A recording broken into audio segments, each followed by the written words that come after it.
આખો દી હું તમે આ ફોનમાં જોયા કરો? શેર બજારનું જોતો હોય એમાં. તમે શેર બજારનું કરો છો? ના રે ના, આપણે શું શેર બજારનું કરતા હતા? અમારે દીપડો કરે છે સુરત શેર બજારનું. એને નહીં ખબર પડતી હોય તમારે અહીંયા જોવું પડે છે. પેલા એના કાંઈ એમાં ખબર ન પડે. એમ્બ્રોઇડરીના ઓલા કપડાના પોટલા આખો દી લઈ જાય ને લઈ આવે ને એમાં જળમાંથી માથું ન હોય. એમાં શેર બજારમાં ક્યાંથી એને ખબર પડે? તો હું અહીંથી સલાહ આપું છું. 4 દિવસથી એને 50,000 રોક્યા છે. કાલે એમ કહેતો એમાં કંઈ વધ્યું નહીં, બધું ધોવાઈ ગયું છે. હવે એ પાછા પૈસા ભેગા કરે અને આપણે આ શેર ખરીદવા એ તમે અહીંથી સલાહ આપો. હા તો હું સલાહ આપું ને, હા મફતમાં ટાઈમ બગાડી. ના ના, આ વખતે મેં કહી દીધું, મેં કીધું હવે પછી તું સલાહ તારે લેવી હોય તો એમાં કમિશન થાય એમ.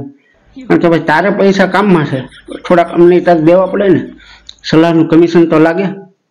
એટલે આમાં બધું જોવું પડે આપણે કે શેર બજાર કઈ રીતે ઊંચા નીચી થાય છે. હમણાં સિરિયામાં ડખા થયા હતા તો CBSE પત્ર નામના શેર છે એ ભડાંગ જન ખડોગલો થઈ ગયો, બરાબર.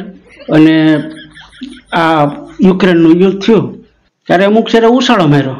આ ઓઇલ કંપનીના શેર છે ગેસના નહીં, તો એ ધડામ કરતો આંખલો ઊંચો થયો. એ બધું આમાં આખું ઇન્ટરનેશનલ લેવલે આ બધું ધ્યાન રાખવું પડે કે ક્યાં દેશની અંદર સરકાર બદલી છે, બરાબર, ક્યાં કૌભાંડ સત્તા થયા છે, એની ઉપર આખો શેર બજારનો આખો તારેજો નીકળે. તો એ આપણને જ્ઞાન હોય ને તો આપણે આમાંથી કામી જઈએ. અને એની પાસે સુરતમાં કોઠા સુઈ જેવું કાંઈ નથી દીપડાની અંદર. એ માથાકૂટ કર્યા કરે, બળ કર્યા કરે. પણ પૈસાને કઈ રીતે કામે એ ટેકનિક એની પાસે નથી, એ આપણી પાસે છે. તો જ આપણે ફોન કરતો હોય ને.